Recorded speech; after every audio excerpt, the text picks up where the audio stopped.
tashqi yelka degan tushuncha bor. Aynan shu strukturani yaxshilab ko'rib olinglar.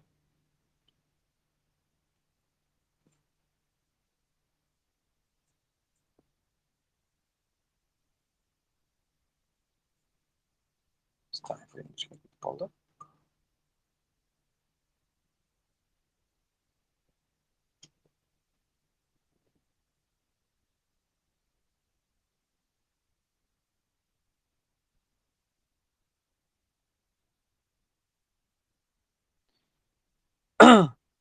Bu demak kuyim patronining ma'lum bir strukturasi. Bu nima deydigan bo'lsanglar, qaranglar. Bozorda o'zi ichki va tashqi yelka degan tushuncha bor. Endi buni ko'pchilik misol uchun bo'z cho'ch deydi, ya'ni bu yelkani bu yelkaga olib qo'yadigan bo'lsa, cho'ch, ya'ni bozorda xarakteristikasi o'zgardi.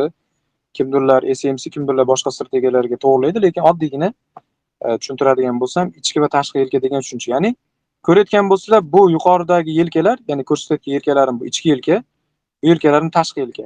Tashqi yelka, tashqi yelka, tashqi yelka. Bu ichki yelka.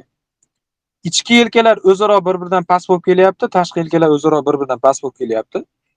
Ma'lum bir yelka undan oldingi yelkaga nisbatan baland bo'lib qoldi. Ya'ni struktura sel bo'lib davom etib kelish uchun bu yelkadan ko'ra bu yelka past, bu yelka ham bu yelkadan ko'ra past bo'lish kerak, lekin bundan ko'ra bu baland bo'lib qoldi. Bilinglar, shu joyda kuyim patron hosil bo'ldi, ya'ni bu yelkadan ko'ra bu yelka baland bo'ldi, ya'ni narx sell trenddan buy trendga o'zgaradi degan ma'noni bildiradi. Tushundingmi? 1 2 bu yelkadan ko'ra bu yelka past, sell trend davom etish uchun bu yelka ham bu yelkadan ko'ra past bo'lish kerak, lekin bu yelkaga nisbatan bu yelka baland bo'lib qoldi. Bu kuyim patronining bir demak strukturasi, bir ko'rinishi. Demak, bozorda tasavvur qilinglar, bozorda mana buni o'chirib turaylik. Tasdiq bo'yicha sizlar bilan gaplashyapmiz.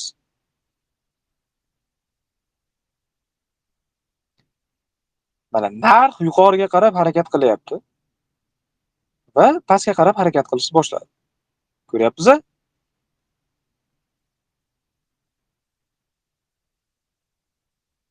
Bu joyda siz tasdiq olishingiz uchun kuyim patron strategiyasidan foydalanishingiz kerak. Ya'ni ko'rona o'zingiz bayga kirib olmaysiz. To'g'ri, birinchi struktura bo'yicha bu joydan sel ochadigan bo'lsangiz, take profit ushlash bo'yicha ishlasangiz bo'ladi, lekin biz hozir aynan shu zonani biz entry zona qilib olmoqchi bo'lyapmiz. Aynan shu zonadan siz bayga kirishingiz uchun kuyim patron qidirishingiz kerak. Ya'ni bu yelkaga nisbatan bu yelka baland bo'lishini topishingiz kerak. Ya'ni bu yelkaga nisbatan bu yelka past, bu yelkaga nisbatan bu yelka baland bo'lib qoldi. Ya'ni bu joyda kuyim patron strukturasi hosil bo'ldi. Tushunyapsiz-a? Kuyim patron strukturasi hosil bo'lganidan keyin biz qiladigan ishimiz narx tez qilgan paytda qayta bayga kirib olish bo'ladi. Ya'ni tez qilish qanaqa bo'ladi o'zi aslida? Tez qilish. Narx pastga qarab ma'lum bir yelkani tez qiladi yoki zonani tez qiladi va yuqoriga qarab harakat qilish kerak. Biz qiladigan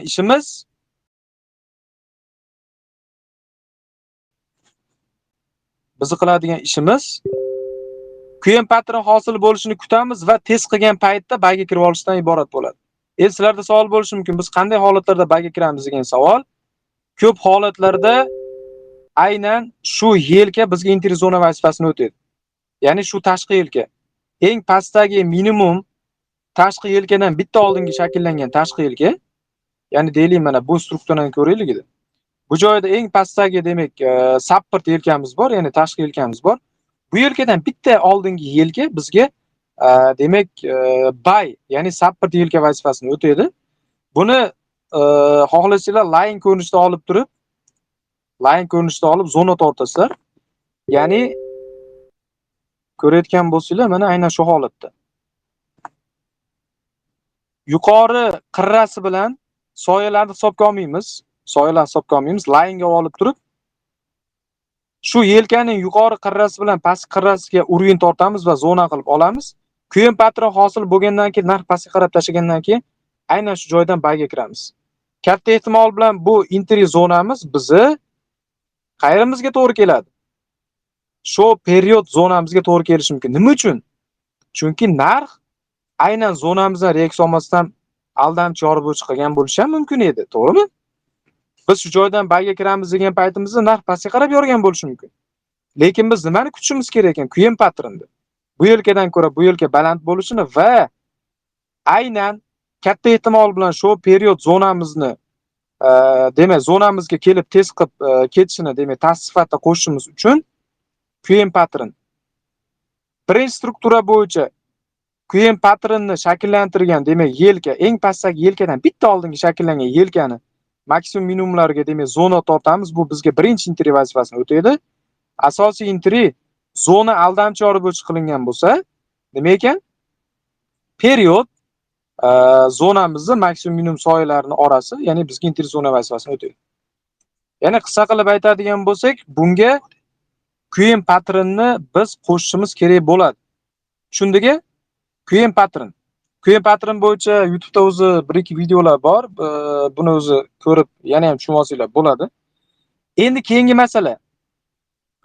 Kuyin patron topish bo'yicha mana o'zimda ham ko'p o'quvchilarim adashgan. Kuyin patronni ko'pchilik YouTube'da ham o'zi videolar bor. Line bo'yicha ko'rasizlar, ya'ni line bo'yicha narx yorib qo'ysa, ya'ni line nimaligini bilamiz. Bu yopilgan svicha. Yaponskiy svichada bu joyda nima bo'ladi? Soya bo'ladi. Yaponskiy svichada bu joyda soya bo'ladi. Mana deylik, mana shu yelkan soyasi deb olaylik. Lekin line ga oladigan bo'lsangiz, soya kesib yuboriladi, faqat narxda o'zi qoladi, yelka qoladi. Sizlar qanaqa topasizlar kuyin patronni? Sizlar line da ko'rib olasizlar, gap so'zi yo'q. Line da yelkadan yelka past bo'lib kelyapti. Bu yelkaga nisbatan bu yelka baland bo'ldi. Lekin qoida yorib o'tilgan yelkani soyasini ham bu narx yorib o'tgan bo'lishi kerak. Bu nima degani? Tasavvur qilinglar. Shu joyda bu yelka line da yordi, lekin bu yelkani soyasi bor. Bu yelkani soyasini, ya'ni shu soyani bu yelkani